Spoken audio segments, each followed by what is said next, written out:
you're going to have complaints. You're going to have frustrations. You're going to have fears. Yep.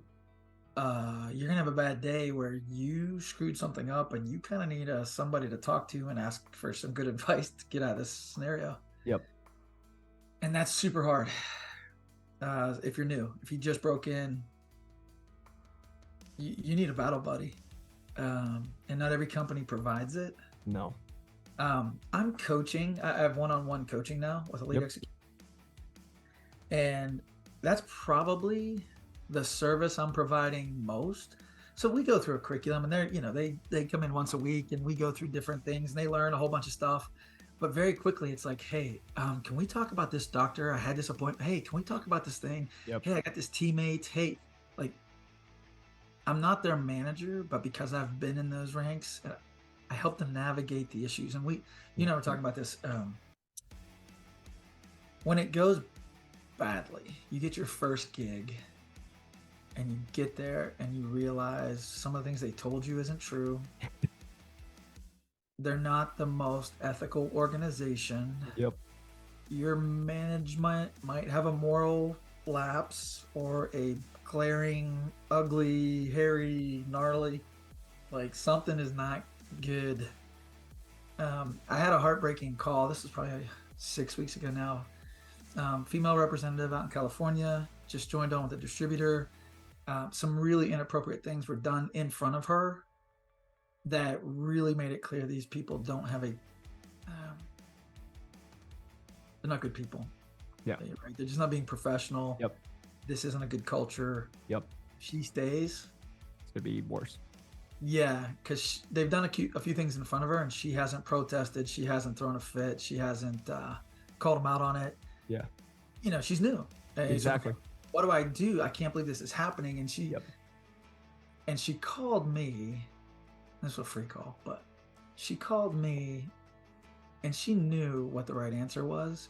She just kind of needed somebody else to say it out loud. Yep. She talked to her parents about it.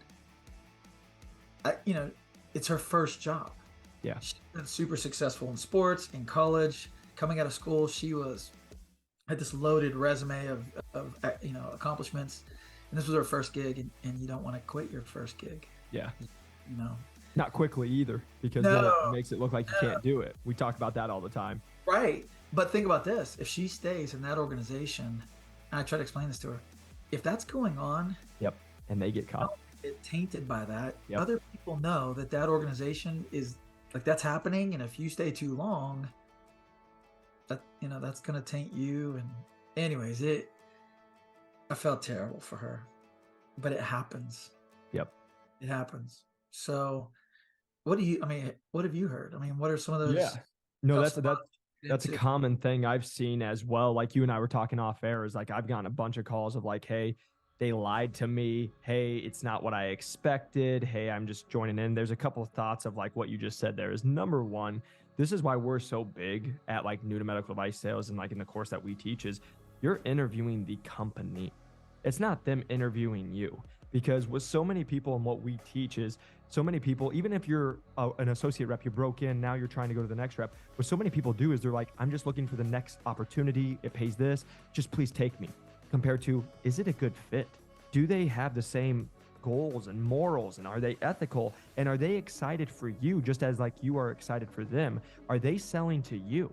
Because so many people go in an aspect of, oh, just please take me, right? And I always bring it back to dating, because again, I'm in that dating age. There's a lot of people that are in this dating age. Ryan Blasco was like, I can tell you're still not married. And I was like, yep, fair. But the conversation is a lot of people right now when they're trying to break in or they're going for that next position, it's, I'm just looking for someone who will kiss me. And if you're the first one, I'll take it, right? Instead of, are you going out on a date? Are you getting to know them? Are they putting in the effort for you, right? Is it one-sided, or is it both? Are you both putting in the effort? Are you getting to know each other? And so that's the big thing I think that just needs to be said for if you're trying to break into medical device sales or you're already in it. It's a relationship and everything. And are you getting it both times? And understand, this is where I'm such a big advocate of the course of not being like, hey, come give us money. It's we know and we can help navigate that opportunity. So once you're in, we know that you're in a good spot and you can have success once you're in it. Because what so many people are doing, and exactly what you're saying, is they try to just go wing it by themselves. They get in. Now it's not what they thought. Now they're like, what do I do? Like that girl, what do I do? What is going on? And if you would have just done the right things during the interview process, you would have known that was not a right fit for you in that process. So that's number one.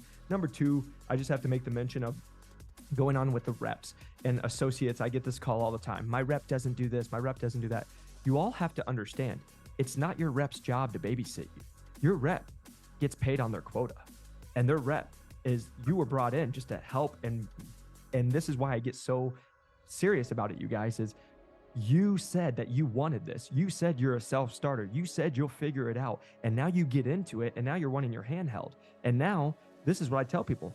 Maybe you don't have the best rep to actually coach you. I networked more once I broke into the industry than I did when I was trying to break in. I was trying to talk to everybody. I was trying to learn from other reps, whether they were in my division or not, because you can always be learning from other people. And hence that's our whole thing, is what we do too, is making sure, to your point of that battle buddy, that's what I'm so proud of what we have created, is the community. Because I know the people that are in, they have friendships. They're going through the struggle of trying to break in together. And they're, hey, what's going on? How are you seeing this? But then once they're in together, guess what? We get people, like we just got 3 people hired this last week. Well, those 3 people know each other. Guess what they're going to go through? The same fire hose. It's all with different companies, but hey, how are you feeling? How can you talk? Because many people don't understand, your girlfriend, your boyfriend, your spouse, your fiance, they're not going to understand what you're going through in this industry. And sometimes, like Jason said, you need to vent. We have it with, I'm blessed in the team that I have. They're like, hey guys, if you just need a call, let's have a weekly call where it's just a vent session that you need to get some stuff off your chest, because we are going to face some challenges, and it is going to be a tough thing.